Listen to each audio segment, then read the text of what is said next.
If you think that your thoughts have something to do with your future, just from a theoretical standpoint, that your thoughts create your destiny, and you think 60 to 70,000 thoughts in one day, and 90% of those thoughts are the same thoughts as the day before, well, then your life isn't going to change very much as long as you're thinking the same way. And those same thoughts lead to the same choices. The same choices lead to the same behaviors. The same behaviors create the exact same experiences, and we anticipate the same feelings or emotions from those experiences, and those emotions are the payoff that drive our very same thoughts. Well, our biology, our neurocircuitry, our neurochemistry, our hormones, and even our gene expression will be equal to how we think, how we act, and how we feel. And how we think, how we act, and how we feel is called our personality. And our personality creates our personal reality. That's it. So the present personality who's listening to this show has created the present personal reality called their life. So if you can latch on to this idea, if you want to create a new life, a new personal reality, you got to change your personality, which means you better start thinking about what you've been thinking about and changing it. You begin to become conscious of your unconscious actions or habits or behaviors and modify them. And then we have to begin to look at the emotions that we live by every single day that keep us connected to the past and decide, do these emotions belong in our future? Need motivation? Watch the Top 10 with Believe Nation. Hey, it's Evan Carmichael, and I make these videos because you are probably the most ambitious person in your circle, but you know you're capable of more, and you get that push by surrounding yourself with the best. So today, let's learn from one of the best, Joe Dispenza, and my take on his top 10 rules of success. Enjoy. Most people are trying to create a new personal reality as the same personality, and it doesn't work. You literally have to become someone else. So the principle in neuroscience says that nerve cells that fire together wire together. You keep thinking the same way, making the same choices, demonstrating the same habits, creating the same experiences that stamp the same networks of neurons into the same patterns, all for the familiar feeling called you. And you do that for 10 years on end, you're going to begin to hardwire certain patterns in your brain that becomes your identity. And by the time we're 35 years old, it kind of becomes fixed, right? And psychology used to say that you can't change that, but we now know that you can. So then that kind of box in the brain, that is the habit of ourselves. It's we're 95% of the time running a series of programs. So then sitting and doing the work, we have to become disentangled from those programs. And so the moment you decide to do something differently or make a new choice, what most people don't want to face is that discomfort. And that discomfort, that uncertainty, that lack of predictability, that unknown is what people are afraid of, because they'd rather live in guilt. At least they can predict who they're going to be than take a chance in possibility. So when a person begins to understand this and you say, well, how long have you been this way? And they say, I've been like this for 35 years. And you say, why 35 years? Because 35 years ago, I had this one event.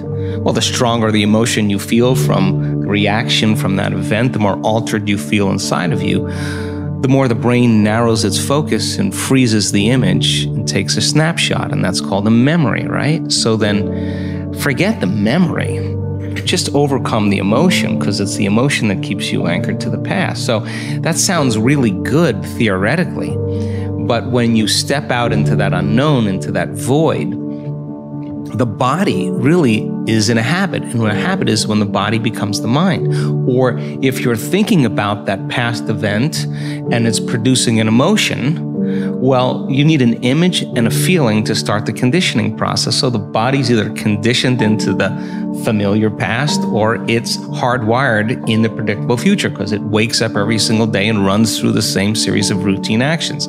So the present moment then becomes the unknown. When people start feeling that discomfort, Jay, they'd rather get on their cell phone and call someone, or get up and say, I can't meditate, or, I have too much to do. They excuse themselves. They return back into that familiar feeling, because the body's actually telling the brain. The habit is when the body becomes the mind. So the body's stepping out into the unknown and says, ooh, I'd rather feel guilty. I'd rather feel unhappy than be in this discomfort. So then, at least then when they return back to that familiar feeling, then they feel safe. So they step out in the unknown, and the body starts influencing the mind, saying, you can start tomorrow.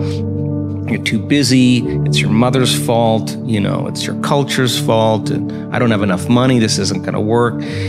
those are the programs in there that are standing in the way between you and your future. So then nerve cells that no longer fire together no longer wire together. So the act of observing those states of mind and body means you're no longer the program. You're the consciousness observing that program. So then to meditate, it means to become familiar with. So as you become familiar with those thoughts, you become conscious of how you speak, you become aware of how you act, you notice how you're feeling.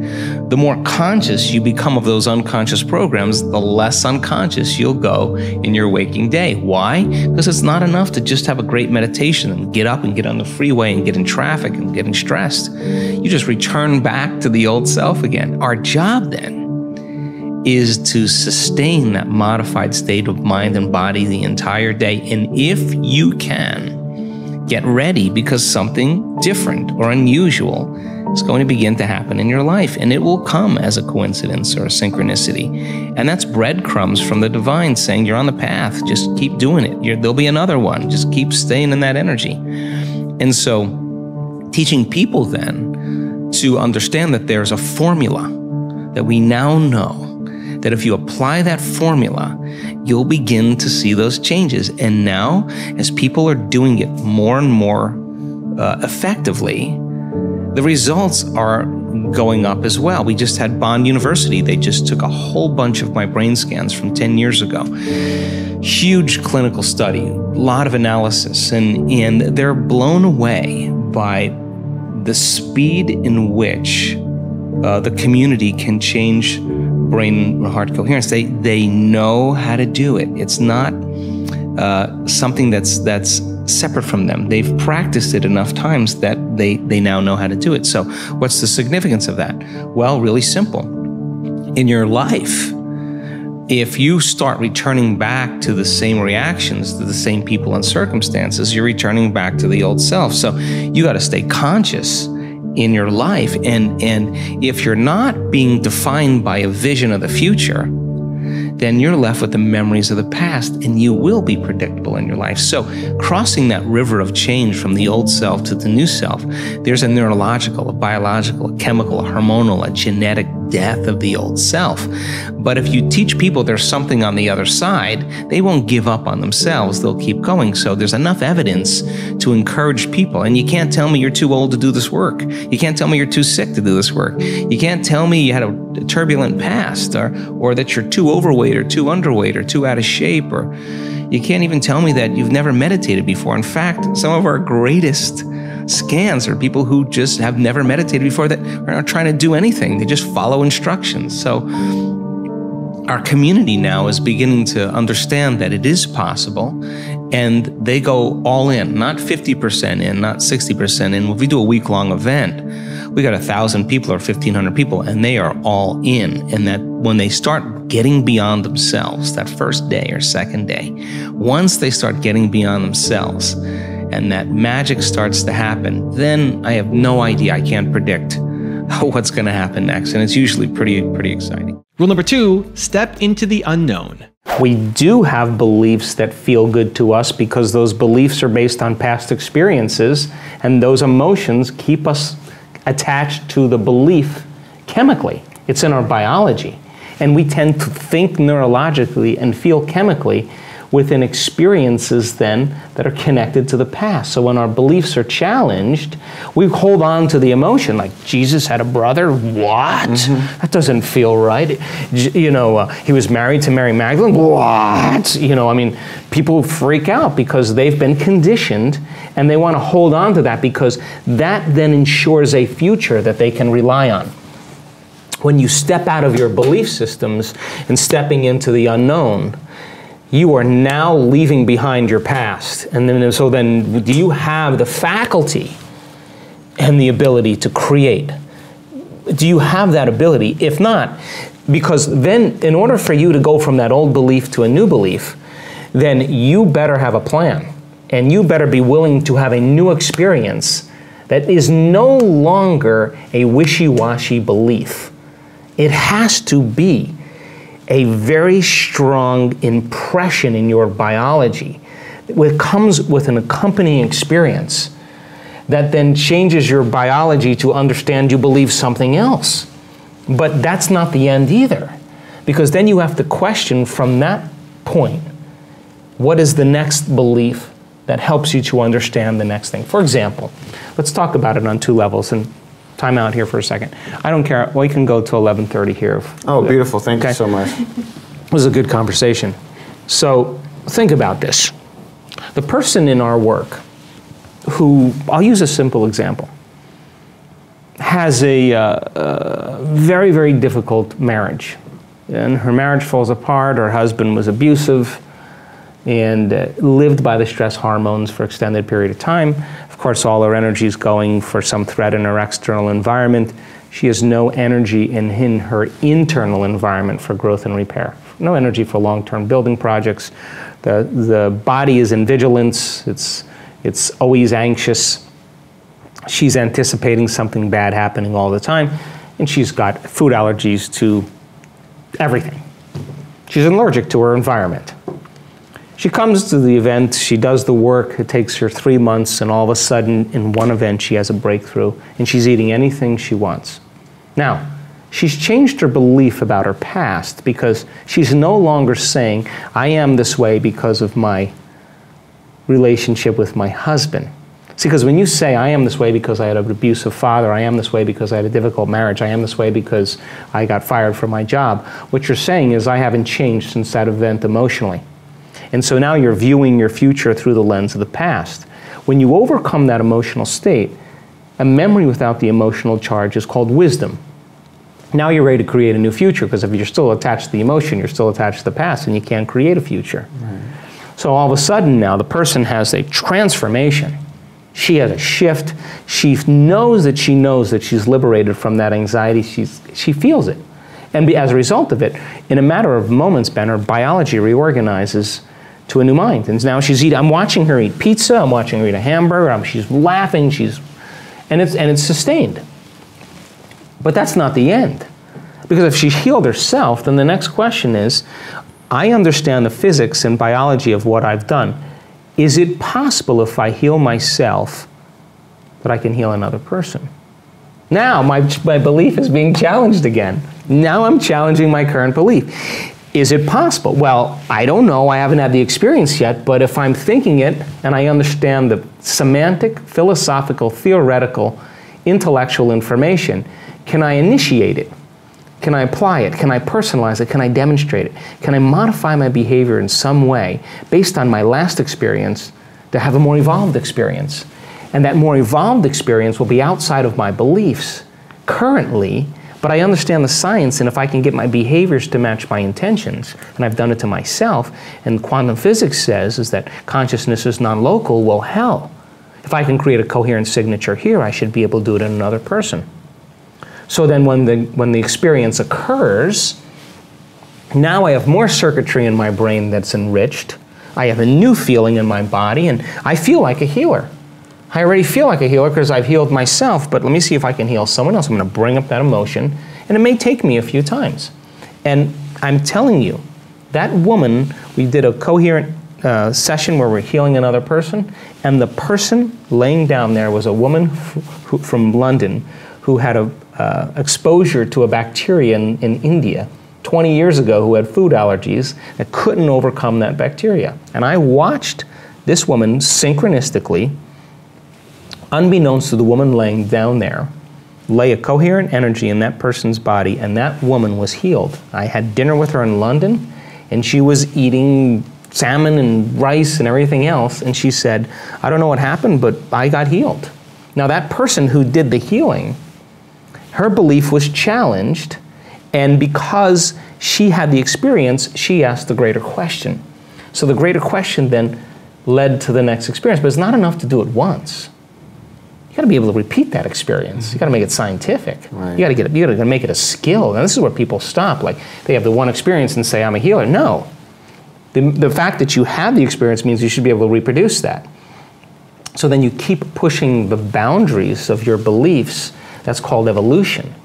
And so people reach a certain point in their belief systems and they stop. And so I think the problem with a lot of people in the spiritual community is they confuse insight with belief.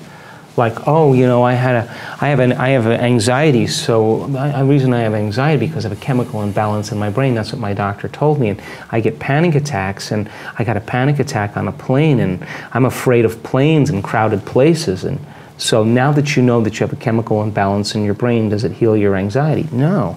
So then they go to the psychologist, they go to their friend says, well, it's not a hardware problem, it's not circuits and molecules and chemicals. It's a software problem. You know, your father was overbearing, he was a perfectionist, and it's a software, it's a programming, you know, it's from your past. And the person now has the insight that their father was overbearing. Does it heal the anxiety? But they will see that as a belief, like my father was overbearing, which they're really saying is, I am this way because of this past experience.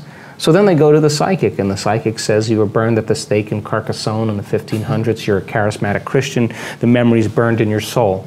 Now that you know that you were a charismatic Christian from the 1500s, a Cathar, a Templar, does it heal your anxiety? No.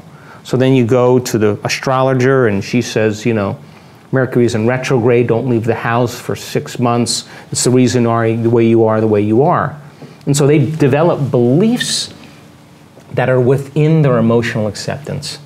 And so then they build more beliefs within those emotions, which means I still don't want to change. The insight doesn't change anything, because people will only accept, believe, and surrender to beliefs or thoughts that are equal to their emotional state, and they'll program their autonomic nervous system into that destiny. So then you get a diagnosis from a doctor, it creates the emotion of fear, or desperation. You'll only accept, believe, and surrender to the thoughts equal to those emotional states. Until you change your emotional state, is it possible for you then to begin to accept, believe, and surrender to the thoughts equal to a new emotional state and bring up the emotion ahead of the experience? Now we're talking about going against conditioning. Rule number 3, create your reality. When you teach people how to connect to the energy of a future dream, and be defined by a vision of the future instead of the memories of the past, to believe in their future more than they believe in their past, to fall in love with their future more than they fall in love with their past, and be able to combine that clear intention of that future and begin to feel the emotions of that future before it's made manifest. They're broadcasting a whole new signature into the field. Now, the beauty behind that is that the longer you're conscious of that energy, the more you're drawing that future to you, which also means then the moment you get in your car and start getting angry and getting frustrated because you're in traffic, now you just disconnected from the energy of your future, and now you're back to the energy of your past. And those survival emotions exert less effects on the nature of reality. So now you feel like matter trying to change matter. You're separate. And so you force it, you control it, you try harder, you wish, you pray, you hope. I mean, hope is a beggar. We do everything, compete to try to manipulate and make it happen because we have limited resources then. So then when a person's able to sustain or maintain that modified state of mind and being, then the fun starts to happen because you start seeing those synchronicities. You start seeing those coincidences, those opportunities, those unknowns, those things start falling out of nowhere because you are connected to that field of information. And not only are you connected to it, but you're also beginning to influence it. So then more and more people are creating now, and less people are experiencing the state of being called being a victim. So then if you're a victim, then you would say, I was angry because of traffic. Well, then I would say to you, well, you mean your outer world was controlling how you think and feel. Some circumstance, some person, something in your outer world is actually controlling your feelings and thoughts. That means you're a victim to those circumstances. But when you change the way you think and feel, and it starts to produce effects in your outer world, now you start to realize you're the creator of your life. And the moment you start seeing feedback in your life, you're going to pay attention to what you did and you're going to do it again. And now you're going to believe now you're more of the creator of your life and less of the victim of your life. Rule number 4, install new hardware. So you ask yourself at the end of your day, I do this every day. How'd I do? How'd I do today, bro? How'd you do? Did you do good? Where'd you fall from grace? What was it that caused you to go unconscious for the rest of the day? Like, what was that moment Now, if you're a student of life, you'll begin to contemplate, well, it was that person that said that thing, then I reacted, or I got this email, or things didn't go my way, and I started feeling angry or frustrated or fearful. The next time that happens, how could I evolve my experience? Now, you may have to search for some answers of the best model to build, or you may actually have a long contemplation and start to go, God, the next time that happens, I think I'm going to do this, or I'm going to do that, or I'm going to plan my behaviors. And the act of closing your eyes and rehearsing what you're going to do begins to install the neurological hardware in your brain to look like you already did it. Now the brain is no longer a record of the past. Now it's a map to the future. And if you keep installing that hardware, the hardware will become a software program, which means you'll just start acting like a happy person. Why? There's no magic there. You installed the circuitry. So that's more important than the news. Right. It's more important than answering any email or any text. It's more important than talking about your past or some dinner. If you can begin to just think about how you're going to do it differently, that's the building process neurologically already. So now you have to get conscious in order to do that. And it takes some time. That means you got to shut your cell phone off. You got to close your door. You got to take a break from everything out there and begin to practice. And so by experience then, you start noticing, oh, here it comes the frustration, or here comes the fear. And now we've given people the tools to be able to self-regulate, to create brain and heart coherence. And so you see people say, excuse me 1 minute, I just need a minute. They take some breaths, they get back in, they connect to the energy of their future. This is incidental compared to where they're going. So they don't fall from grace. They don't allow their energy to drop. And so, yeah, in the beginning, it takes a lot, because it takes a lot of energy and awareness to stay conscious and not go unconscious. But if you're persistent and you're determined and you're sincere, you begin to figure it out. You begin to say, I am not going to give my power away to that person or that circumstance when I can use it to heal or to create a new future. And so people then won't excuse themselves and say, I had a hard day yesterday, I had a fight with my coworker or my ex, and I don't feel like doing the work. Well, that's the time to get back on the horse. Yeah. Because it's all of those times that we self-correct. Those are the most valuable moments to us. People who've had profoundly transcendental experiences where we say, got lit up, they connected, and their brain goes into very, very high coherent states and super gamma patterns that are way outside of normal, and they have a transcendental download or connection that's mystical. They look back at their entire life. They don't want to change one thing in their past because it got them to that moment. That's the moment the past no longer exists. Now, by the same means, they look back at their past and they see all those tough moments where they overcame themselves and they fall in love with that person. They don't look at the good meditations or the things that went well. They know that it was those moments that got them to this moment.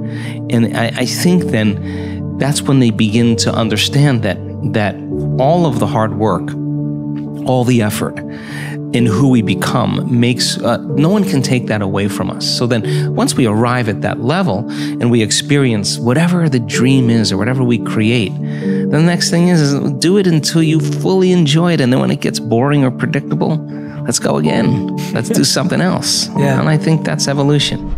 Also, to make sure you're actually taking action after watching this video, I've designed a special free worksheet just for this video. The worksheet will highlight all of the lessons learned in this video, as well as pull out our 3 favorite learnings and quotes that will inspire you to actually do something. The worksheet will also give you space to write down what your key takeaways are and your specific plan of action to make sure you're getting results. If you want the worksheet designed specifically for this video, absolutely for free, there's a link in the description below. Go click on it and start building the momentum in your life and your business. I'll see you there. Rule number 5, invest in your future. Meditation, the actual translation of the word meditation, means to become familiar with. So the first thing you have to do is you have to become conscious of your unconscious thoughts. You got to notice your automatic habits and behaviors. And you have to become aware of your emotions that keep you anchored to the past. And if you can become so conscious of the unconscious states of mind and body that they would never slip by your conscious awareness again, you're becoming familiar with the old self so you don't return. Then if you begin to think about new ways of being defined by a vision, plan your behaviors, review them in your mind. Now, if you keep doing that over and over again, nerve cells that fire together wire together. You begin to become familiar with a new state of mind. At the same time, if you can emotionally cultivate your inspiration, your joy, your enthusiasm ahead of the experience, by repeating that over and over again, cultivating that state, it's going to begin to become familiar to you. So then the process of change then requires unlearning and relearning, breaking the habit of the old self, reinventing a new self. Pruning synaptic connections, as we say in neuroscience, and sprouting new connections, unmemorizing emotions that are stored in the body.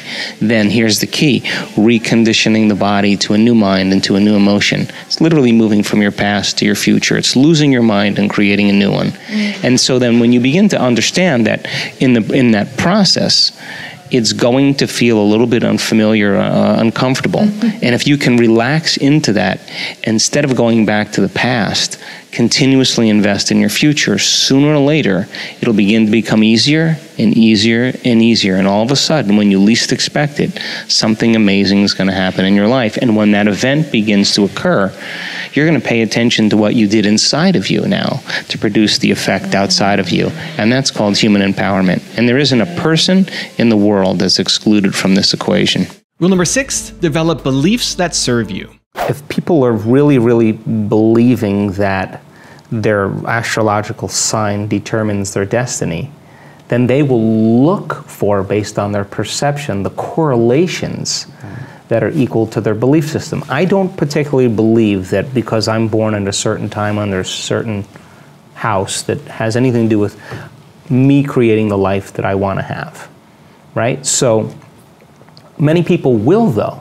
And because they do, they'll select like, oh, I saw 11:11 on the clock. Well, you've seen 2:36 on the clock and 4:18 on the clock, but you're looking for 11:11. Well, then that's your reality because that's where your attention is, right? So I don't subscribe to that, but I respect that because that person is going to keep that belief until it no longer serves them, and they're either going to evolve their belief or they're not.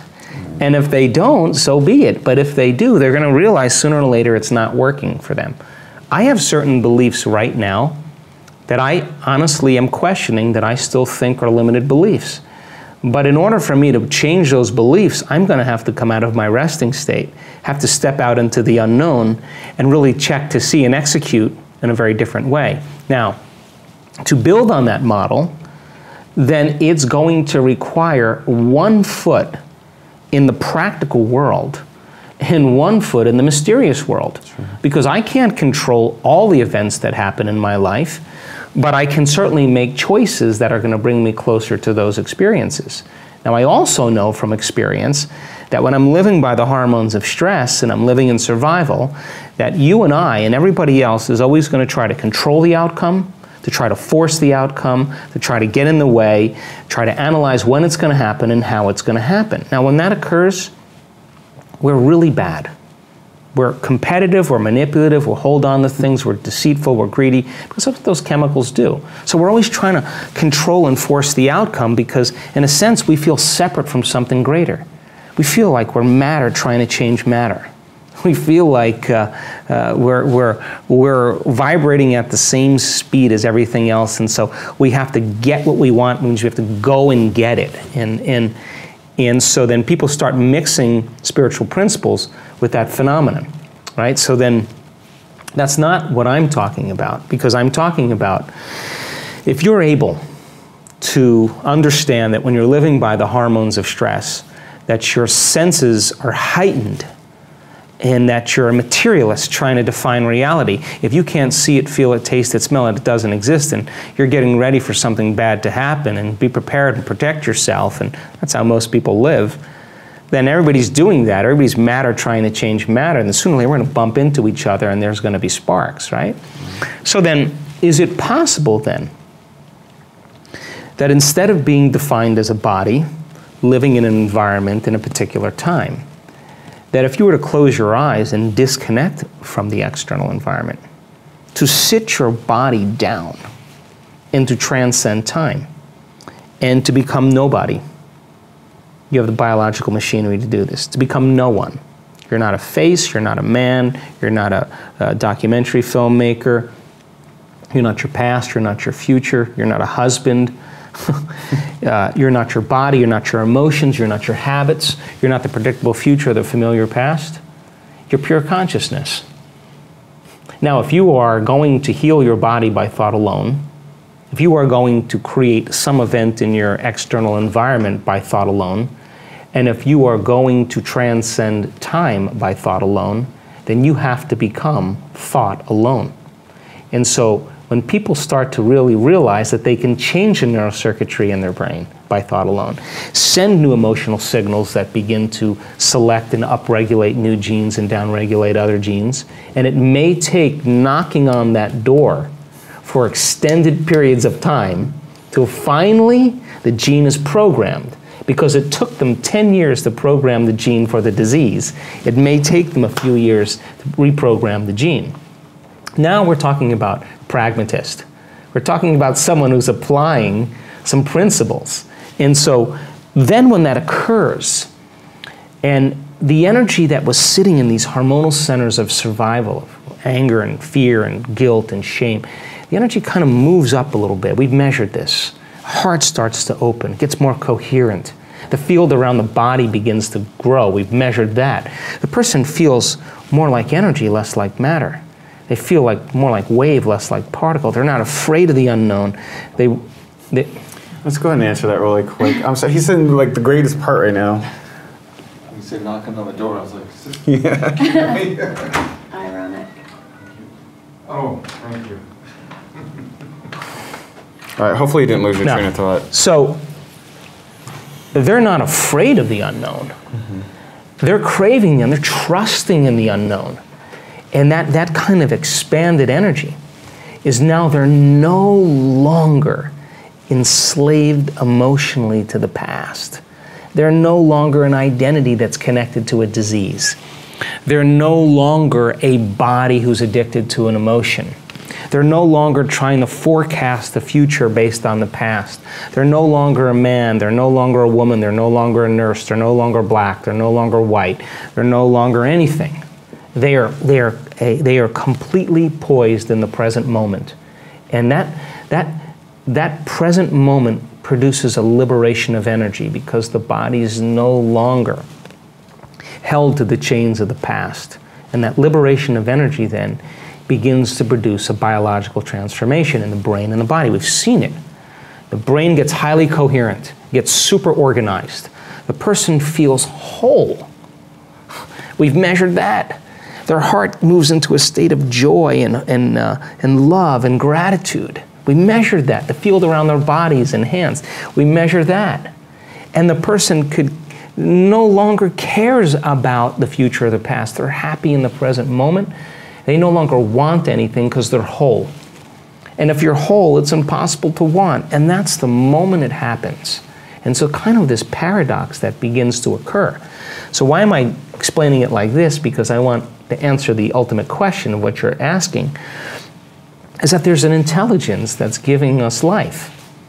It's keeping my heart beating and digesting my food and organizing trillions of functions per second in every cell of my body. I'm not doing that. I'm having a conversation with you as a free-willed, subjective consciousness. But there's an intelligence within me that's always endorsing who I'm being. And that intelligence is a giver of life. So to demystify it then, and this is where I part from the spiritual community. Because when your will matches its will, when your mind matches its mind, when your love for life matches its love for life, it begins to work in ways that are mysterious. Now, why is that important? Because the mysterious is the unknown. And the unknown is unexpected. And the unexpected should bring a surprise. And that surprise should be outside of my current beliefs. If it's happening, how could I expect the supernatural to happen if I'm expecting it to happen? It's impossible. But if I'm in the unknown and I'm open to possibility, then I should be able to create an unknown experience that I can't predict the emotion or the future event of how it's going to occur or when it's going to occur. It's not my job. And the side effect of that is this mysterious surprise that changes my biology from the new experience and then causes me to change my beliefs. And I've had enough of my own mystical moments. In the midst of that mystical experience, I have said in the midst of it, I have this all wrong. I have said it right in the midst of the experience. I am doing this so wrong because I was so programmed into this box of belief. But the only way the unexpected could happen is giving up expectation, which means you have to surrender that belief. How it's going to happen or when it's going to happen, I can't predict that. So then that same intelligence that's giving me life according to the quantum model of reality is the same intelligence that's creating supernovas and causing flowers to bloom. It's within us and all around us. It's a very wave of quantum physics. I can't control that. I can't expect how the particle is going to appear or when it's going to appear, but it's not my job. My job is to move into different states of being and be open to the mystery of how it's going to happen. So, if I said to you today, Ben, that I had all the answers to everything, I would certainly be limiting this conversation. But I am open to the mystery of life. Mm-hmm. And the mystery of life then means that if we're asking certain questions, and we even speculate that it's possible, then someone has to step out of their present beliefs to see if it is. And so I'm not interested in the natural. I'm not interested in the normal. I'm interested in the supernatural, the supernormal. And I believe, from my present state of ignorance, of course, if we're going to use the word belief, that you don't have to be a Buddhist monk. You don't have to be a nun with 40 years of devotion. You don't have to be a religious scholar. You don't have to be a researcher. You don't have to have a PhD to do this. That common people around the world can do the uncommon. And if they're given the right understanding and the environment is set up where they can begin the application of that. And I have looked at over 1,000 brain scans of people in meditation. And I can tell you that you and I are at our absolute best when we get beyond our analytical mind. When we get beyond ourselves. That's the moment that the brain gets so organized and so coherent. The front of the brain's talking to the back of the brain, the right side of the brain's talking to the left side of the brain. There's this synchronization, this psychic union going on. It's like a flow. And the person has tears of joy rolling down their face. That gestalt moment, that transcendent event for the person is completely subjective.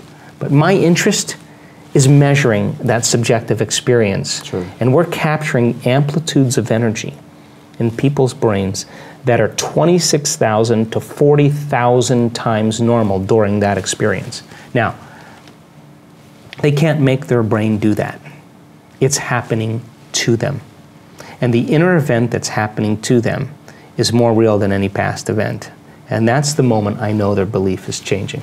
Rule number 7, go all in. Can you teach your body emotionally what the future reality that you want to live in feels like before it happens? Now, this is very difficult if you've been conditioned into believing something in your outer world has to change to take away the emptiness or the lack, to make you feel differently. This is saying, actually feel the emotion before it happens and don't wait for the experience to occur. Teach your body what the feeling will be before it occurs. If the environment signals the gene and the end product of an experience in the environment is an emotion, you're signaling the gene ahead of the environment, and genes make proteins, and proteins are responsible for the structure and function of your body, and the expression of proteins is the expression of life. So teach the body emotionally to self-regulate, to believe it's living in an environment that's flourishing, that's wonderful. Keep practicing it, and it'll become familiar to you. And the process then creates a new identity. And it's not difficult once you understand what you're doing and why you're doing it. And the more you combine all those different branches of science and make it in a simple way to understand, if people understand the what and the why, the how gets easier because you can assign meaning to what you're doing and it becomes instrumental. So get a group of people, 1,000 people, 1,500 people, 2,000 people into a room, teach them that information, whether they're coming for wealth or health, a relationship, a new career, a mystical experience, get them all together and teach them and measure what can take place in a 1 week period of time. And I assure you, that's more than 75% of the people that go through and go all in and retreat from their lives and remove the same stimulation from their environment and not be in the same conditions and teach them that information and give them numerous opportunities to apply it and numerous opportunities to get beyond themselves. All you need is that first person that stands on the stage and says, hey, I walked in here with Parkinson's disease. I have no idea what happened, but I'm not trembling anymore. And boy, that last thing, just something clicked for me. And the person in the audience was watching the 4-minute mile right in front of them and going, wow, that guy looks like he's not a vegan. He doesn't look like he's particularly in shape, but his Parkinson's went away. And wow, I mean, if he could do it, I could do it. And somebody else changes their belief. And now that's a footprint in consciousness. Get enough people doing that.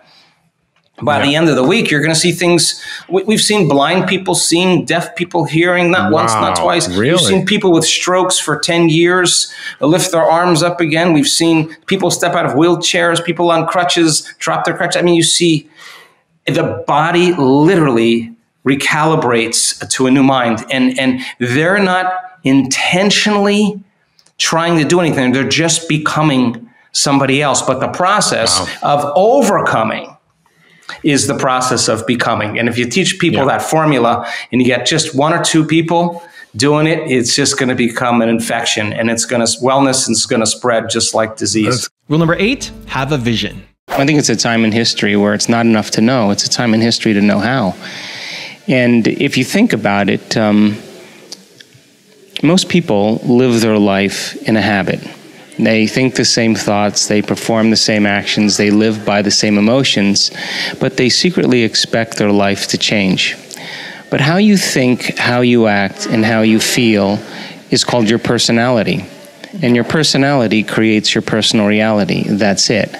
So if you think 60 to 70,000 thoughts in one day, and 90% of those thoughts are the same thoughts as the day before, the same thoughts always lead to the same choices. The same choices always lead to the same behaviors. The same behaviors create the same experiences, and the same experiences produce the same emotions. And those same emotions then drive your very same thoughts. And so you get caught in this kind of biological, neurological, and quantum fixated pattern. So then the hardest part about change, really, in creating the life that you want, being defined by a vision of the future instead of a memory of the past, is not making the same choices you did the day before. And the moment you do that, you step into the unknown. Now, you and I have been conditioned and hypnotized into believing that the unknown is some scary place. But when you begin to realize the unknown is the perfect place to create from, that void of unpredictability, that uncertainty, that unfamiliarity, is really the quantum place of uncertainty where all manifestations come from. So when you and I become comfortable living in that unknown place, I think then that we begin to manifest the things we want in our lives. So for me personally, I want to execute and be defined by a vision of the future instead of the memories of the past. So most people's brains are organized to reflect everything they know in their life. Their brain is a record of the past. And if you feel the same way every single day, and feelings and emotions are the end product of past experiences, it means, number one, nothing new is happening in your life. And number two, those emotions are keeping you anchored to the past. If thoughts are the language of the brain, and feelings are the language of the body, and how you think and how you feel creates a state of being, most people are literally biologically, neurologically, chemically, genetically, and even quantum-wise connected to a past.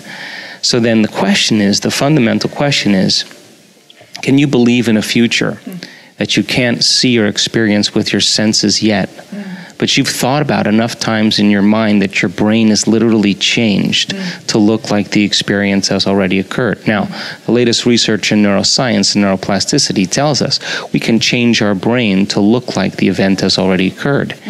And can we begin to emotionally embrace a future reality that's a potential in the quantum field and begin to emotionally embrace it to such a degree that we fall in love with that future reality, that our body as our unconscious mind begins to believe it's living in that future reality in the present moment, and we're signaling new genes and new ways to change our body to look like the experience has already occurred in preparation for the event. Now, think about this. So making our inner world more real than the outer world. Right, but not only that, you have to then understand that when you truly do this properly, you're not waiting for your healing to feel whole. You're not waiting for your success to feel empowered. You're not waiting for your wealth to feel abundant. You're not waiting for your new relationship to feel love. You're not waiting for the mystical moment to feel awe. That's the old model of reality, of cause and effect, waiting for something outside of you to change how you feel inside of you. And when you feel better inside, you pay attention to whoever, whatever caused that. That's cause and effect. And when you begin to make the correlation between what changed you from outside and inside, you create an associative memory. The quantum model of reality begins to say then you have to teach your body emotionally how that future is going to feel like before it's made manifest. In other words, you have to feel awe in order for the mystical moment to happen. You have to feel abundance before your wealth can occur. You have to feel in love with life before your new relationship happens. And so we're not defining reality by our senses because we're not waiting then for anything outside of us to change how we feel inside of us. So if there's physical evidence in your brain and body to look like the experience has already occurred, physical evidence, because the epigenetic model of reality says you can change your body by thought alone, and neuroplasticity says you can change your brain by thought alone. So if there's physical evidence to look like the experience has already occurred, well, relax, because the experience is going to find you. And it's going to come in a way that you least expect. Rule number 9, eliminate addictions. The survival emotions, the emotions that are derived from the hormones of stress, are very addictive. Anger is addictive. Fear is addictive. Sadness is addictive. Resentment is addictive. Competition is addictive. Frustration is addictive. All of those emotions that are derived from the hormones of stress give the brain and body a rush of energy. So if an addiction is something you can't stop, and you happen to have a friend or a family member who's walking around suffering every single day of their life, and you say to them, why don't you stop? Or you're in the middle of an angry experience, and I say to you, Michael, why don't you just stop being angry? If you can't stop that, then on some level you're addicted, because an addiction is something you can't stop. So when people start to understand, oh my God, I'm addicted to my own frustration, I'm addicted to my own suffering, I'm addicted to my own guilt, all of a sudden they start becoming conscious of what they're doing to their brain and body. Show them how those very chemicals downregulate genes to create disease, and then get them beyond that by doing meditation. That's the moment then all of a sudden they begin to be greater than their biology. And we've measured this thousands of times in people, and it's without a doubt, I can say this from every single cell in my being, that a person is at their absolute best when they get beyond themselves. That's the bottom line. 70% of the time, people are living by the hormones of stress, whether they know it or not. They're always anticipating the future based on the past. They're always having their attention on objects and people and things and places in the world, because that's where the danger is. The chemicals are jacking up their body, so their attention is on their body. So they think, based on their own experience, that they're their body, but they're not. They believe that they're their identity that's connected to relationships of people and things and places in their life, but they're not. Then when people start to live on autopilot and they get out of bed the same way and they brush their teeth with the same hand and they do all the same things every single day, and they've been doing that for 20 or 30 years, for the most part then, their body's on autopilot. It's in a predictable future based on what it's done in the past. So very few people are in the present moment. So then they're locked into a line of time, a linear line of time, where their future and their past seem to be exactly the same. So not a lot of people are present or in the present moment. And if you're not in the present moment, I assert that you're running some type of program, which means you're not present. The body's already programmed to be in the future or in the past. So then in the elegant moment of meditation, And we can predict this now on a brain scan. There comes a moment where a person forgets about their body. They forget, they're so involved in their inner world that there is no body. They forget that they are an identity. They're not paying attention to the people they know and the places they go and the things they have to do or the things they own. They become no one. They become no thing. They go to nowhere, and they forget about their appointments and their past, and they become no time. And that is the moment they become pure consciousness.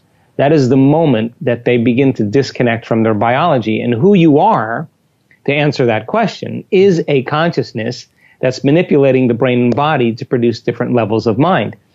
And only when you are pure consciousness can you begin to change your body. Only when you are beyond your body can you heal your body. The body can't heal the body. You have to get beyond your body to heal your body. In order for you to create some new experience in your life, you got to get beyond the problems in your life.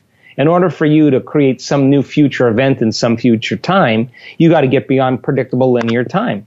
And so if you're going to heal your body by thought alone, if you're going to create some experience in your life by thought alone, if you are going to create some new event in your future by thought alone, then you have to become thought alone. And that is the moment when you become pure consciousness, where you are nobody, no one, no thing, no where, and no time.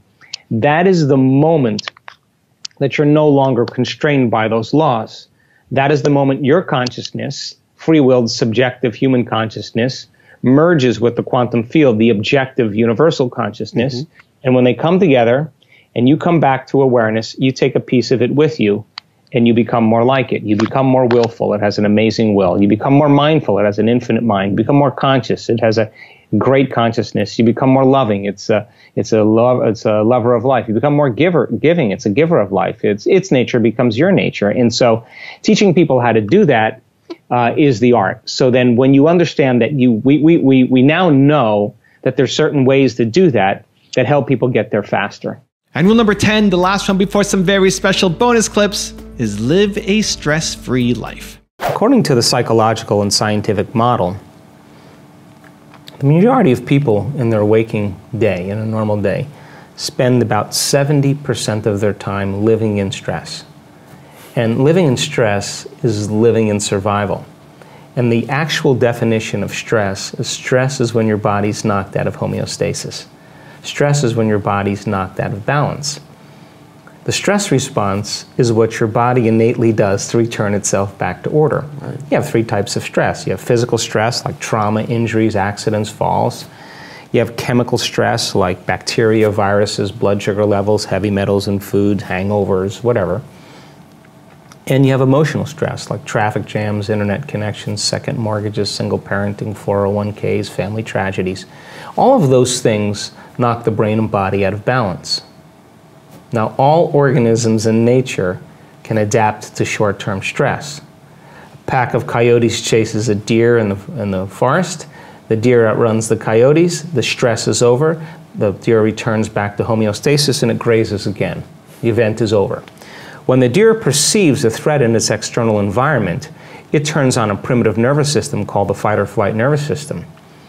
And that autonomic nervous system, that sympathetic nervous system, begins to mobilize enormous amounts of energy for some threat in the external environment.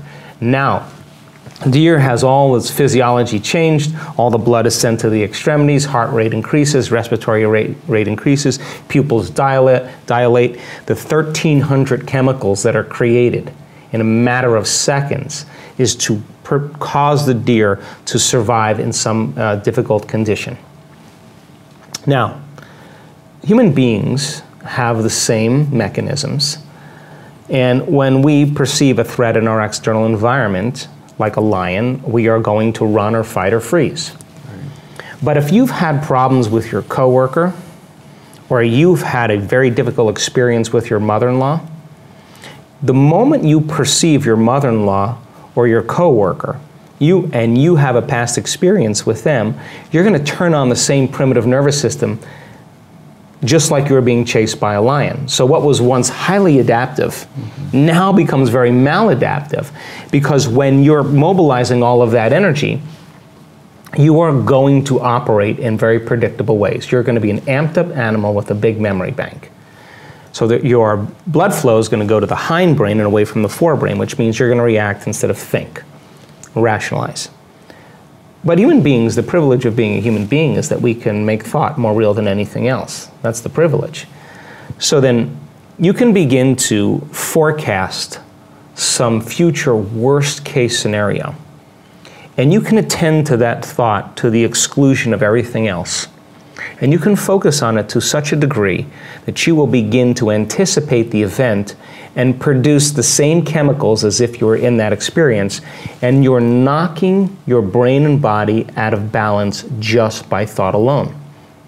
You can begin to unfold some past bitter memory that's tattooed in the recesses of your gray matter. And like magic, you can bring it to life. And in that moment, it's real. And you will produce the same chemistry in your brain and body as if that event occurred. And your body, as the unconscious mind, is literally living that experience.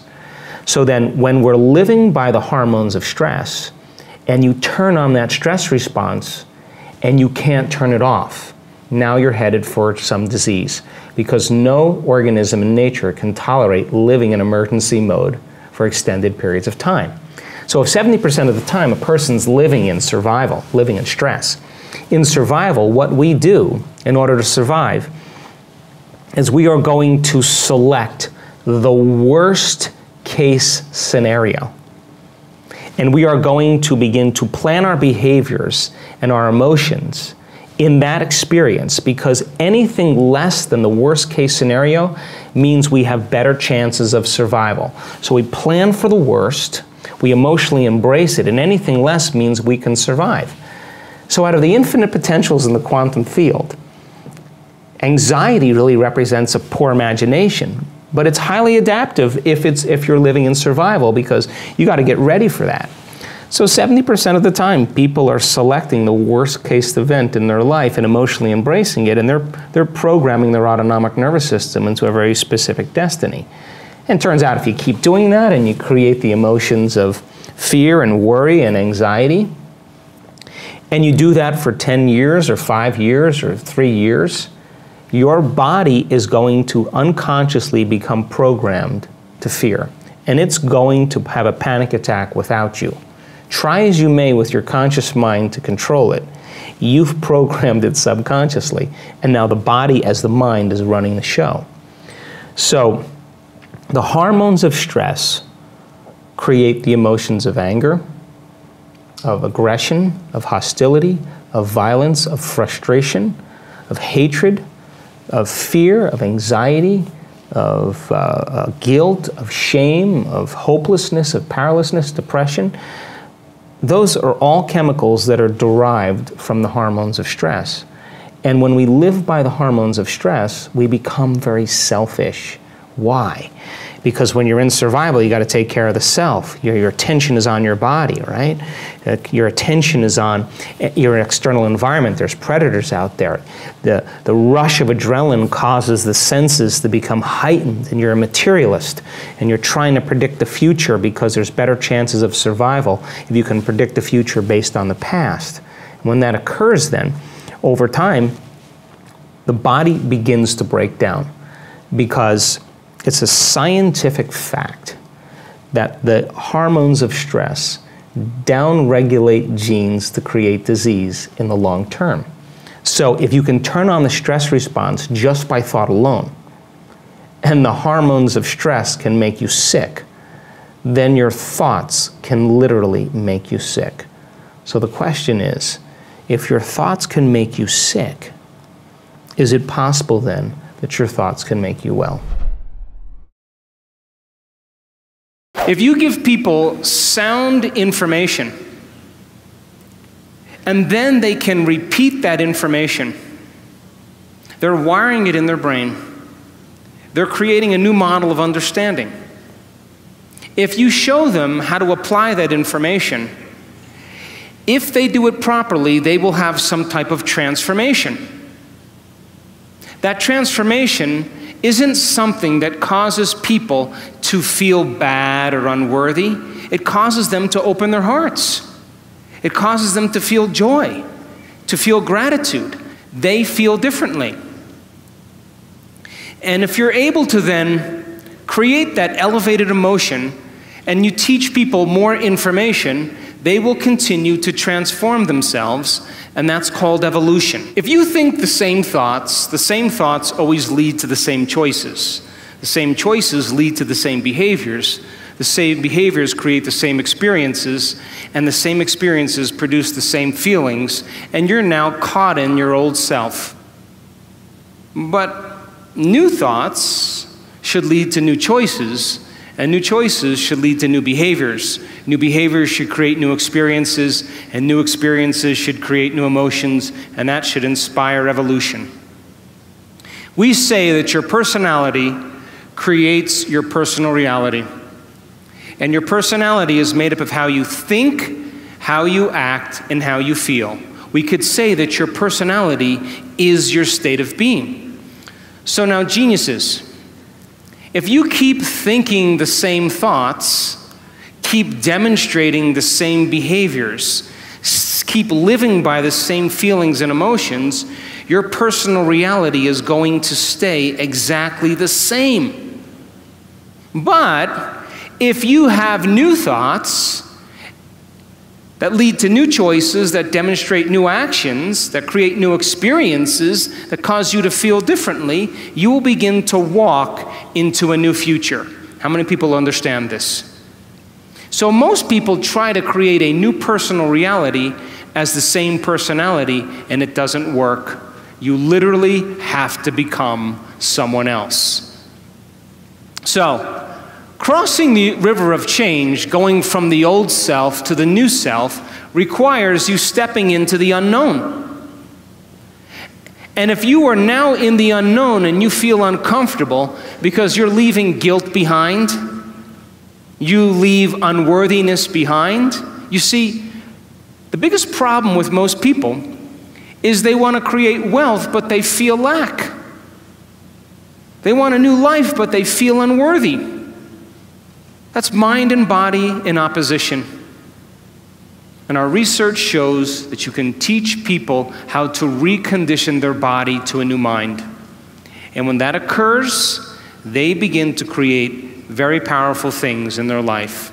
We have such compelling evidence in science with brain scans. You can make your brain work better. You can make your heart work better. You can make your immune system work better. You can make your cells go from really sick to really healthy. We've got great evidence. You can become immune to serious viruses. You can become immune to bacteria. We've got the measurements. You can lengthen your life. We have great evidence, and the people aren't monks. They're not nuns. They're not religious scholars. They're just common people. And then we have testimony of people who are the example of truth. They are the example of truth. I would rather have dinner with those people than anybody else. They know something, right? So evidence then becomes the loudest voice, right? And that's what I think what people are looking for right now. The truth is so lost in sensationalism, and the truth is so lost in emotional agreement. And so people who want to feel fear, they program themselves and accept, believe, and surrender that. People who want to be hateful, it's all there. It's all there, and it's a matrix to find the way out, right? And I think there's a door. I just think that we have to trust the innate information that comes from within us. Can you believe in a future that you can't see or experience with your senses yet? But you've thought about enough times in your mind that your brain is literally changed to look like the event has already occurred. The latest research in neuroscience says you can change your brain from living in the past to living in the future. And can you fall in love with that vision to such a degree that you come out of your resting state and change guilt or suffering into inspiration and joy and gratitude? To such a degree that your body, as the unconscious mind, does not know the difference between that external event and what you're creating internally, so that your body believes it's living in that future in the present moment, and you begin to signal new genes in new ways to change your body to look like the event has already occurred. The latest research in epigenetics says you can change your body by thought alone. Now reason this with me. If there's physical evidence in your brain and body to look like the event has already occurred, your brain and body are no longer living in the past, they're living in the future. And you will walk right into your vision. Now, most people in this audience, all of you, have done something great in your life. You all have. Now reason this. You woke up one day, or you had a wild thought out of nowhere. And that thought was a possibility in the future. Something new you wanted to experience. And the moment you started thinking about this experience, the moment you started contemplating this potential reality, you turned on a part of your brain called the frontal lobe, the crowning achievement of the human being. It's 40% of your entire brain. It is the creative center. And it has connections to all other parts of the brain. And the moment you said, what would it be like to be a leader? What would it be like to be successful? What would it be like to have this vision come true? The moment you asked that open-ended question, you turned on this part of the brain. Because the rest of the brain is just a bunch of automatic programs. And now the frontal lobe, the creative center, wakes up. And it has connections to the entire brain. It's the CEO, it's the boss, it's the symphony leader of the brain. And the moment you get creative, the frontal lobe begins to select different networks of neurons that are stored in your brain from things you've learned or experienced. And as you begin to think a what-if question, it begins to select these different networks and begins to seamlessly piece them together, and making your brain fire in new sequences and in new patterns and new combinations. And whenever you make your brain work differently, you're changing your mind. Because mind is the brain in action. Mind is the brain at work. And the moment those neurons fire in tandem, you get a picture in your mind, a hologram, a vision, an abstraction. And for those people who are passionate, that thought that they're thinking begins to create an elevated emotion. They become inspired. They feel enthusiastic, entheos, filled with God. They become passionate. They started to open their hearts. And all of a sudden, they're combining a clear intention with an elevated emotion.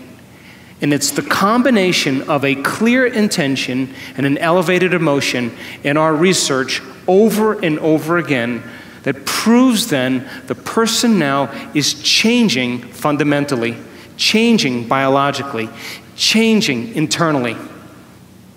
And their brain and body are moving from living in the past into living in the future. People that were traumatized from childhood, that were abused sexually, physically, emotionally, that were suicidal, that had all kinds of health conditions, they came to the edge of that emotion that kept them connected to the past. And they were ready to give up in one meditation because they never had felt an emotion like this that they could remember, that it was so intense. And they thought about all the times for the last year that they never missed a day of doing a meditation, even when they didn't feel like it, or when they wanted to quit halfway through and they didn't, they went all the way. They thought about all those times that they went to that point and they went one more time. Really? And their words are always the same. And my heart blew wide open. And I look back at my entire past, and I don't want to change one thing in my past because it brought me to this present moment. And I can see my betrayers. I could see the people in my life that had a hand in this. And I have nothing but compassion for them, because now the person is no longer viewing that past from the same level of consciousness. They're viewing it from a place of love, of wholeness. And they see the greater good of all of it. And now they're conditions, their health conditions, their endometriosis, their uterine tumors, I mean, whatever it is, literally disappears, and they have an incredible change in their brain chemistry. They're in love with life. They're off their meds. They're not suicidal. Why would they be? They're free. So it can happen in an instant when the heart is healed, and everybody gets the new signal. The body's out of the past. The body's no longer feeling the emotions of the past. And sometimes we got to come right up against that edge. That's the great moment. When a person begins to slow their brain waves down, they have to go, when you're in stress, when you're in survival, you narrow your focus on a cause. That's called what's called a convergent focus. So now you're blessing the energy centers of the body. They're under the control of the autonomic nervous system. And when the autonomic nervous system moves out of balance, the brain moves out of balance, right? We narrow our focus on the cause, and it causes each one of these different energy centers to move into incoherence as well. And those little individual brains start moving into incoherence and send an incoherent message to the cells and tissues and organs. Hormones then become downregulated, and the body starts moving out of balance. So when we bless the energy centers, or we reprogram these energy centers, two things has to happen. They have to be able to slow their brainwaves down. They have to get out of that high beta state. And the way we do it is to go from a narrow focus to a broad focus. When you open your focus, when you open your awareness, that's what creates coherence in the brain, because you're going against that habit of putting your attention on matter. So there's a convergent focus, which is focusing on matter, and then there's a divergent focus, which is focusing on energy. Well, reality is both particle and wave, matter and energy.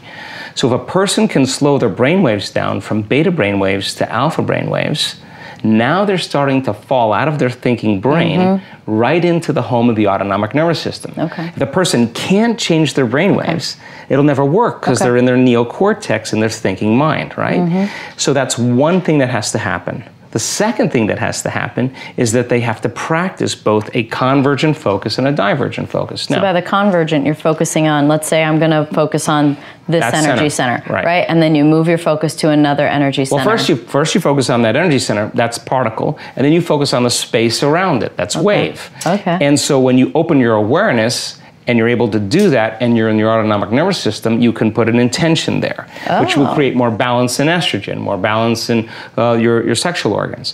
You move to your second center, you put your attention there. That's where you place your attention is where you place your energy.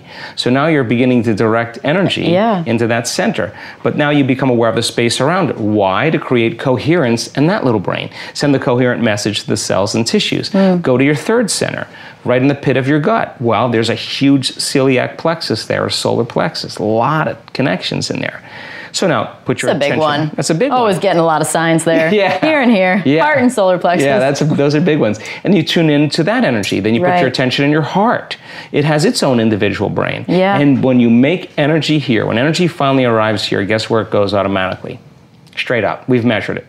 So now once you start opening your heart, you get more energy in your heart, you get more energy in your brain. Got it. And short on time, just go straight to the heart. That's why we do it. That's exactly why that's why we open the heart. So it creates a field, and it begins to drive energy of the brain. So now that energy is going to cause the person to have a different consciousness, a different thought pattern, right? And now they're going to be thinking possibility, because in survival, the first three ones are all about survival. It's really not a creative process of creating from mind. It's more about a more primitive, humanistic part of us, animal part of us. So then there's the thyroid plexus, the pineal gland, the pituitary gland. So we've seen when people create coherence in each one of these energy centers, and they do it properly, they know how to change their brainwaves. They get into the operating system. They can master convergent and divergent focus. They're no longer living just this way. They've practiced opening their awareness and focus on energy, becoming conscious of it. And as these brains become more coherent, and they start producing different signals to hormones and chemicals and to different glands in the body, that's what's being upregulated to make different expressions. I want to show you what it looks like when you learn something new. You have 100 billion neurons in your brain. 100 billion neurons. The number of connections you have in one neuron is between 10,000 and 40,000 connections. If you took 100 billion sheets of paper and you stack them on top of each other, it would be 5,000 miles high. That's the distance from Los Angeles to London. If you took a scoop of gray matter, the size of a grain of sand, you would have 100,000 neurons in it with over 1 billion connections. Now, I'll stop right after this slide. Learning is making new synaptic connections. Every time you learn something new, this is what's happening in your brain, geniuses. If you learned one bit of information today, your brain did this. Boom. That's learning. Physical evidence as a result of your interaction in the environment. Every time you learn something in your brain, there's a physical change that takes place, and learning is making new connections.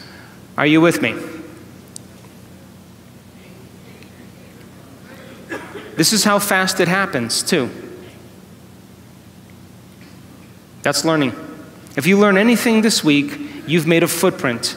If learning is making new synaptic connections, then if you keep firing the same thoughts over and over again, you're going to wire them in your brain. So then if learning is making new synaptic connections, then remembering is maintaining them. And all of a sudden, they develop a long-term relationship. And just like any relationship, the more you communicate, the more they connect. And neurons are exactly the same way. Now, as you begin to learn information, neurons tend to assemble themselves into networks, or what's called neural networks. And neural networks are just gangs of neurons that have fired and wired together to form a community of neurosynaptic connections that's related to a thought, a skill, a habit, a behavior, a concept. And neural networks are automatic programs. You have a neural network to brush your teeth, to put on makeup, to speak a language, to walk. All of a sudden, those neurons then form a hardware circuitry, but if you keep repeating it, the hardware becomes a software program and it becomes automatic. People think that they want certain things because they're experiencing lack. And so they have to go about becoming the very person. So then if we reframe it and you say, oh, I really want to be wealthy, I want all my needs met, and I'll say, really, why do you want to be wealthy? And they'll say, because I want freedom. I'd say, okay, well, let's focus on freedom. So now the person understands the sponsoring thought or the emotion. Why would you wait for your wealth to feel free? That's the Newtonian model of reality, of cause and effect, waiting for someone or something out there to take away this emptiness or lack. And what if I'm feeling this emotion is influencing certain thoughts, and how I think and feel creates my life. If I'm living in lack, I'm not going to create anything new. But if I say to you, hey, when you become that person, once you become it, then your reality is going to reorganize itself. Instead of living by cause and effect, let's teach you how to cause and effect. So then the person then is no longer interested in getting something in their environment when they realize it's about who they become. And all of a sudden now the emphasis or the interest is in becoming that person. And we have a week with those people, and I want them to walk as it, sit as it, stand as it, lay down as it. I want them to get in the habit of walking from their room to the ballroom. It's become the new habit. That's why when we do our work, we're doing sitting meditations, we're doing standing and walking meditations, we're doing lying down meditations. I want it to become a new habit. I want them to become that person. We're all faced with great challenges, brilliantly disguised as impossible situations. And there's always a door. There's always a door. And so your personality creates your personal reality. It's that simple. And your personality is made up of how you think, how you act, and how you feel. So the present personality who's listening to this show has created the present personal reality called their life, which means if you're going to change something in your personal reality in your life, you got to change your personality. You have to change. Nothing changes until you change. That's the bottom line. You change, but the thought of changing my personality seems so like, but I like who I am, kind of, but I'm also cranky. I'm also annoyed. So like, who is that person underneath all of these ailments, I guess, all of these, but it's a weird thing to say, you change your personality. Well, look, I mean, there's many things that I love about my personality, just like you do. I'm going to take that with me. But there are things, if I'm going to be defined by a vision of the future, there are things that can't come. Because the moment you say, I want to have a mystical experience where I transcend this three-dimensional world, and you want to have a really profound moment, a transcendental moment, you start showing up for that, and it doesn't happen right away, then what? You're going to start disbelieving. You stop believing in yourself. So the moment we're defined by a vision of the future that's bigger than us, that vision of the future is not the vision of the past. And when we do that, we take with us our discipline, we take our concentration, we take our presence, we take our passion, we take our strengths with us. All those things you take. But the things that are standing in the way are those old beliefs. The things that stand in the way that stop you from connecting to it. Those are the things you come up against, and it's not the mystical experience or the transcendental experience. It's who you become. It's not your wealth. It's not your health. It's who you become. It's not your freedom. It's who you become in the process, and it's the overcoming process that we overcome, that we overcome, that we overcome, that we overcome till we finally become. And so many great people in history. You know, even wealthy people. People always want to be wealthy, but if you study wealthy people that really did it, they failed miserably thousands of times until they figured it out. And so you keep showing up for yourself enough times, you're going to change. You're going to change. You're going to be thinking differently. You're going to be acting differently. You're going to be feeling differently. And that's when the universe starts to conspire in ways that we just never even thought about. That's the beauty behind creation. Would you say it's smart to focus on one goal? I mean, if you're sick, obviously it's smart to focus on getting healthy. But if you have a regular life and you say, you know, I would like to have the classical stuff, more money, more wealth, more love, more joy. Would you say in those meditations it's smart to focus on different goals, or should it rather be the big goal, like a big vision I have for my life, that all the steps on the way are just marks I will pass at one point? Well, let's answer that on two levels too, because people come to our workshops for all different reasons. Some people come because they're sick. Some people come because they want more money. Some people want a new job, a new opportunity, a new career, a new relationship. Some people want the mystical. The people come for all kinds of reasons. To me, I don't care. What I care about is that they latch on to a vision. And they learn how to create. Whatever drives them to that elegant moment where they're so present and so passionate about what they want, and they have a clear intention, a clear vision, a coherent brain, and they have an elevated emotion combined with it, that they create heart coherence. And now they're broadcasting a whole new energy into the field. And whatever we broadcast into the field is our experiment with destiny.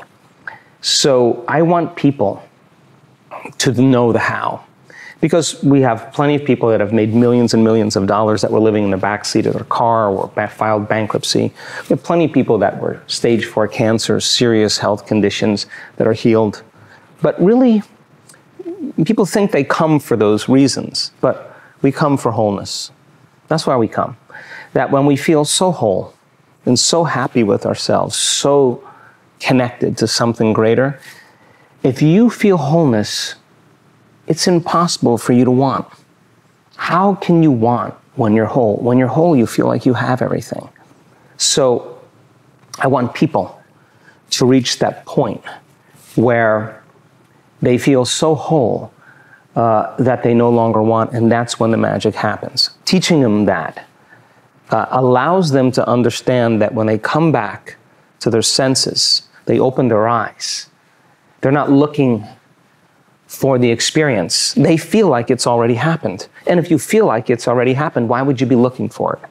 Then, if your body is conditioned emotionally into that future, you're not separate from the energy of your future. You're connected to it. But the moment you get in traffic and you start getting angry, you get on the line at the bank and you start getting impatient, or you're sitting in a staff meeting and you start judging a coworker, you just disconnected from the energy of the future, and now you're back to the energy of your past, and you've done nothing wrong.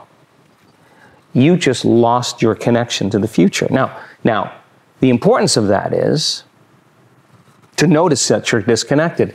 And if you say to me, well, that person made me feel this way and think this way, I'd say, oh my gosh, you're back to the unconscious program of being a victim in your life. The victim is saying that someone or something is controlling how I think and feel.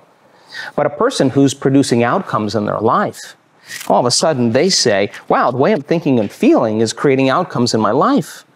Now I'm a creator in my life, and now I believe less that I'm a victim of my life. Here's the deal with trauma, and it's kind of an interesting thing, because when you're traumatized, some threat or some danger or some condition in your outer world, through your senses, is changing how you feel in your inner world. And the quotient of change between the way you normally feel in some alarm state, when you change your internal state and move into that emergency mode, you narrow your focus on the cause, and the brain freezes an image and takes a snapshot, and that's called a long-term memory. And now that image is branded holographically into the brain. So then we remember experiences better because we can remember how they feel, and that memory then changes the person's biology. So they think neurologically within the circuits of that experience, and they feel chemically within the boundaries of those emotions, and how we think and feel becomes our state of being. Mm-hmm. So now the person biologically is changed, and many times it's the strong emotion that begins to select and instruct the gene that creates disease. Why? Yeah. Because if the environment signals the gene, and that's a truth, that's epigenetics, and the end product of an experience in the environment is an emotion, the emotion that you feel from that event is literally selecting the gene for you to begin to change. And the genes make proteins. And so the person, if it's strong enough, begins to wear their trauma, not just in their brain. Now it's in their body, because every time they think about that trauma, every time they review it, every time they keep creating the imagery, they keep firing and wiring the circuits in their brain, and they keep feeling the feeling emotionally in their body. And their body is so objective that it's believing it's living in the same past experience 50 to 100 times a day. And all you need is a stimulus and a response, an image and an emotion, a thought and a feeling, and you're conditioning the body into the past. Well, you're conditioning the brain and body into the past. The recognition that when you're assimilating a negative thought or a negative judgment or a negative emotion, envy, greed, whatever it may be, that's actually lowering your energy. Yeah. And when you get to that place where you're experiencing that incredible bliss right here, you can't. Yeah. And even if you have the thought, and the thought will still come because we still have those thoughts. But the thought will be an understanding of human nature, because you're no longer at that vibrational level any longer. You're rising above it, you know? And I think more and more people are starting to figure that out. And the people in their lives are like, no, my husband is a changed person. No, he's not the same guy. I know him. I know he's completely different. And the guy's just like, yeah, I feel amazing. I feel great. And all it was sitting in the fire. Yes. For a little bit of time until the body finally moved out of the past into the present moment. And so the causes of this, like I always say, you never know what you're doing today and how you're doing it, who you're going to affect tomorrow when you do this work. And that's what we're seeing. And people are, they're getting promotions. They're getting all these wonderful things, not because of anything that they're doing. They're just different. Yeah. And people notice that, and they want those people in the position to make better decisions for the whole. And I think that's how we change the world. You asked is it possible then that people can heal that quickly in 1 week? Yeah, because what if they create an inner event that carries an amplitude of gratitude or joy or freedom? Break through from the chains of the past. And when the body is liberated and you feel that elevated emotion, the stronger the emotion you feel from that breakthrough, the more you're going to pay attention to the image in your mind. And now you're beginning to brand new circuitry in the brain, and your body's being conditioned into a new future. And the stronger the emotion you feel, and the more you pay attention to the picture, the more you're conditioning the body over time to the future instead of the past. So now you keep knocking on that genetic door emotionally, then that emotion ultimately signals a new gene that upregulates that gene to produce better proteins. And the person then all of a sudden starts healing. And we have research to show that people can do that in 4 days, signal genes to reduce cancer cells and growth, to signal stem cells to suppress, to go to active tissues and repair them and regenerate them and suppress inflammation. You come with a lot of genes, and they're just a library of potentials. They're just a storehouse of information, of possibilities. So then you got to get the right signal, the right lock into the key that begins to select and instruct genes that cause genes to make different proteins. And you can regulate so many different genes, the same genes, you can regulate them differently. So when they upregulate, they start producing really healthy and robust proteins. And that's enzymes, that's tissue, that's structure, that's function, that's hormones. It's immunoglobulins. When they downregulate because of some alarm, when there's not a lot of energy for long-term building projects, well, then you keep doing that. Then the body starts producing cheaper proteins. It's a different signal. It's not a time for growth. Why is our memory for pain stronger than our memory of a success or a joy? I really think that when the survival gene is activated, preservation is the key. So we can have 10 things that happen really great in our lives. You have a family member or somebody you know that does this. They have 10 really great things happen in their one thing bad, and they focus on that bad thing. Why? Because the survival gene is activated. They want to make sure it doesn't happen again. So you put your attention on it because you don't want it to happen again. So what people do when they're aroused is they start thinking it's going to happen. And so they actually select the worst case scenario in their mind and then emotionally embrace that future before it happens. And they're conditioning their body become the mind of anxiety and fear. So in preservation and in survival, if you prepare for the worst, anything less that happens, you have a better chance of surviving. So that's the mechanism that takes place. So survival means you better take care of your body. Yeah. You better be aware of your environment and make sure there's no threats. And so you got to keep your eye out there. And you better be thinking about the future based on what you learned in the past. Now, there's nothing wrong with that when the analytical facilities are in balance. But when there's an arousal, there's 3 things that create arousal: fear, hostility and anger or aggression, and pain.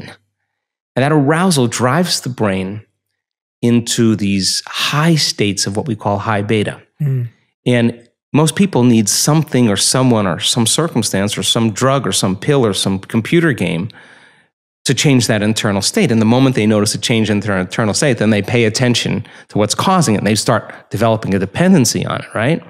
So it turns out that when we teach people how to self-regulate and change their brainwaves, we could actually see then that the incoherence, the disorderliness that's taking place in the brain, when you're over-aroused, you're overly analytical, and you're shifting your attention from one problem to one person to one thing to one place to another problem to another circumstance to your phone to your car. And each one of those elements has a neurological network in the brain. So the arousal causes these different circuits to fire out of order, and the brain is incoherent. So take 2 waves that are out of phase and mix them. When they interfere, they flatten out. There's no energy. So energy leaves the brain, right? So then when you're in arousal, you narrow your focus on the cause. If there's something rattling in the bushes and it's dark, you freeze and you narrow your focus on it, and there's a rush of adrenaline and your pupils dilate and your heart starts to race and you're ready to run, fight, or hide. I mean, that's a survival moment. But what if it's your coworker sitting right next to you or 6 feet away, and you're judging them? You're the same arousal's taking place. And what's once very adaptive becomes very maladaptive. And this is where it gets challenging. So when we teach people how to open their focus, we've done thousands and thousands of brain scans, and they get beyond their analytical processes and they open their awareness and go from a convergent focus to a divergent focus, and they learn how to relax and regulate. Their brain waves start to slow down into alpha. And then if they do it properly and they're connecting, those different compartments of the brain that were once firing out of order start to unify. Different communities form bigger communities. The brain starts to synchronize. And then all of a sudden you start seeing different compartments of the brain all in resonance. So now when they're all in resonance and they start interfering, when those waves come together, there's more energy in the brain. So when a person dials down the mechanism, this neocortex that plugs us into 3-dimensional reality, that keeps us aware of our body, that's the autobiographical self, where everything's stitched in memory in there. When we start deactivating the mechanism here, and we get beyond the memory bank of the known self, and brainwaves move into theta, we've studied this so much. When a person can let their body be in a light state of sleep and feel so safe that you can finally let go and surrender. The body is sleeping, but the mind is awake. And now the door between the conscious mind and the subconscious mind is wide open. And if they can regulate and stay there, something amazing happens. There is a release of energy from the body, and their brain goes into a very, very super coherent state of gamma. And gamma is super consciousness. Now, I'm not talking about a little gamma. I'm not talking about a lot of gamma. I'm not talking about a really lot of gamma. I'm talking about a supernatural amount of gamma. There's so much order and so much energy in the brain. Like if we were in an audience and we were all clapping like this, that could be alpha, right? Theta would be, and if everybody could do this, the slower we could do it, the more we can get our timing down, the more we can get coherent. But if we were doing this, it would be really hard for all of us to do that at the same time. So it takes a lot of order, a lot of awareness, a lot of energy to be able to create that kind of order. So that's how fast the brain is, and that arousal that's taking place is ecstasy. That arousal is bliss. It is the most familiar, unfamiliar feeling that people ever have. And that memory then that the person has that is so profoundly different than the feeling of success, the feeling of wealth, the feeling of orgasm or love or whatever. This is a new one, and it's a thrill. And the person notices a dramatic change in their inner state. And with that experience comes a very lucid picture, a very profound insight, a download of information. That's the moment then. The body many times rewrites the biological program. Energy is informing matter, and the autonomic nervous system is regulating. It's in high order. And remember, disease is autonomic dysregulation. Now it's getting into a very, very high frequency of order, and it's sending very coherent information to the cells and tissues, sending energy to the cells and tissues, and cells begin to emit more coherent light and information, and then there's the disease, and there it's not. In our community, at least, people who have relationships that are built from our community tend to be more long-lasting because they're more self-aware. Yeah. And so there's no blame, there's no excuses, there's no make wrong, there's no competition, there's none of that. There's just, this is who I am, you know? And I think that the ultimate goal is when you reach the point in your life when how you appear to the world is who you really are, that level of transparency is, it takes no effort. Right. You can be yourself, and you know, people say to me, wow, you're pretty approachable. And I say, well, God, I work so hard every day on overcoming myself in the morning, overcoming my ego. Yeah. Why would I want to build it up the next day? Because I got to face that guy again tomorrow morning. So why not just keep, you know, taking those edges and smoothing them down so that you're less unconscious to all of those programs that are built in relationships. The brain is a record of the past. It's an artifact of everything we've learned and experienced to this moment. So most people wake up in the morning and they think about their problems, and their problems are memories that are etched in their brain that are connected to certain people and certain problems at certain times and certain places. And the moment they start thinking of their problems, they're thinking in the past. The challenge is that every one of those problems has an emotion associated with it, and emotions really are a record of the past.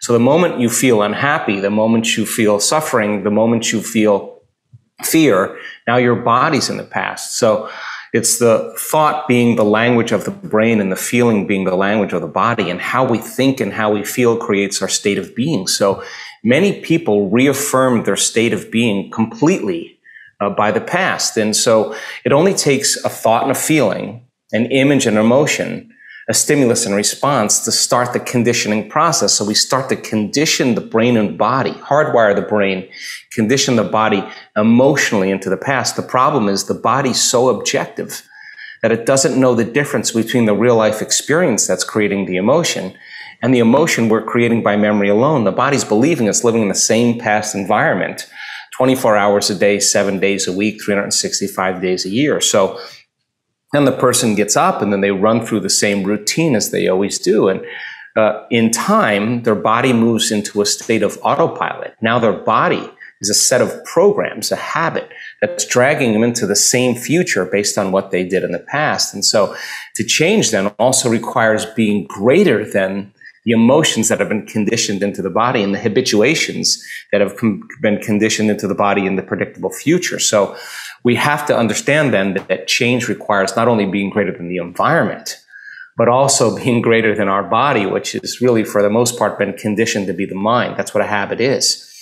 So then, to change then, to be greater than the body, to be greater than the environment, and be greater than time, instead of living in the familiar past, which is the known, and the predictable future, which is the known, you teach people how to settle into the present moment, and that's the unknown. And most people, that the unknown represents a very threatening place. And so when people start to do meditation, as an example, and their body starts looking for an arousal or wants to get up and do things, they think they can't meditate. But in fact, if they can settle their body back down into the present moment and lower the volume to that anger, to that frustration, to the fear, to the sadness, it's like training an animal. Now you're telling the body it's no longer the mind, that you're the mind. And our research shows there's a liberation of energy. The body starts expanding and relaxing into the present moment. Instead of getting up and checking your cell phone or doing something, and you notice that propensity, instead of responding to it and say, I can't meditate, you settle your body back down into the present moment. Now you're executing a will that's greater than the program, because most people lose their free will to a set of programs. And it's the act of doing this, to be greater than the conditions of our environment, to be greater than our body as the mind, and to be greater than time, that all of a sudden causes the person to start believing in themselves a little bit more. And that's when possibility starts to unfold. If you have a very brain-driven person, like myself, and in some parts I disconnected from my emotions just to protect me in regular life, and it's a challenge for me to reconnect to my old emotions that I already had in circumstances that would help. Do you have any advice? Yeah, well, God, I have a lot of advice around that. Because 70% of the time, people in their waking lives, they live in a very protective state. They live in a state of stress or in a state of survival. In fact, it's such a program that we don't know that we're doing this. We're always spanning the environment to determine if it's safe or not. And if something appears out of the predictable or unknown, it alerts us. And we move into a state of arousal, and we begin to turn on the very systems that begin to say danger, threat, possible scenario that's not safe. And when that happens, we literally begin to anticipate an outcome. And when we do that, we're always preparing for what could go wrong. And we begin to create the emotions ahead of the experience of what happens if it goes wrong, whether it's fear, anxiety, worry, sadness, pain. We do that unconsciously. That's what a program is. And that becomes the habit. So if you're living in a world where men have to provide and show a certain amount of success and be competitive, then you're not going to open your heart. It's not a time to do that. It's a time to survive and thrive in an environment. And yet, in our work, I see men that if they practice opening their hearts, and it's just being a child again, being a boy again, being curious, being wondering, being free, allowing yourself to let go. Let's say you've had some pretty rough experiences in your past. And those experiences cause you to feel sad and unworthy and guilty and judgmental. And you've gotten so used to feeling guilty and unworthy and judgmental that just feels normal to you. And then because you feel kind of victimized, then you blame people and you complain and you make excuses and you feel sorry for yourself, and that's your personality. And all of a sudden you say, today, I'm not going to do that any longer, because that's the old self. And then you start off your day and it goes really well for about 2 hours. And then all of a sudden, the moment you realize that you're no longer making the same choices as the day before, you are going to feel uncomfortable. It's going to feel unfamiliar. It's going to be uncertain. There's going to be some unpredictability. And we now know that people would rather hold on to their guilt and unworthiness than to step into the unknown, because at least they can feel something. And so the moment you stop making the same choices that you always make, get ready, because it's going to be uncomfortable. And that's the moment you are heading towards the new self. And we call it stepping into the river of change. But now, remember, 95% of who you are is your body as the mind. You know, you've done something enough times that your body does it better than your brain. So you may actually complain unconsciously because your body does it all the time. And all of a sudden you say, no complaining, no more blaming, no more feeling sorry for myself, no more talking about other people. I'm going to stop. You know what happens, don't you? The body starts sending signals to the brain. The body's been conditioned that way. And all of a sudden, you start hearing the thoughts in your head that say, why don't you start tomorrow? Tomorrow's a better day. This is too hard for me, I can't change.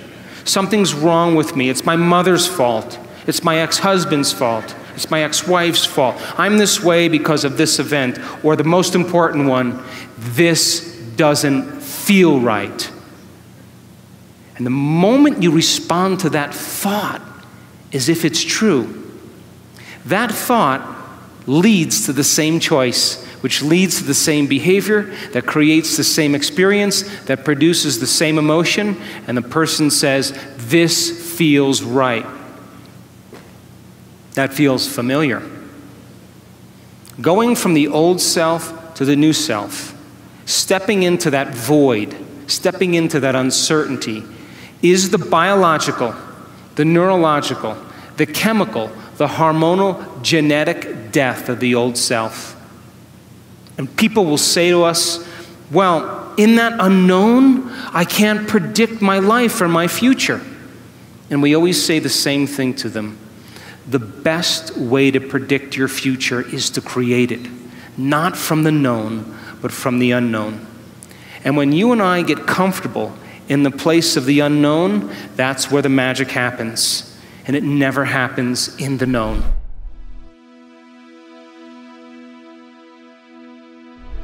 Because you made it this far in a video, I want to celebrate you. Most people start and don't finish. Most people never actually follow through. Most people say they want something, but they don't ever do the work to actually get it. But you are different. You are special. Believe Nation, you made it here all the way to the end, and I love you. So as a special celebration, if you put a hashtag Believe down in the comments below on this video, I will showcase you and celebrate you somewhere on the screen in a future video because you are awesome. To learn about the Law of Attraction secrets, check the video right there next to me. I think you'll love it.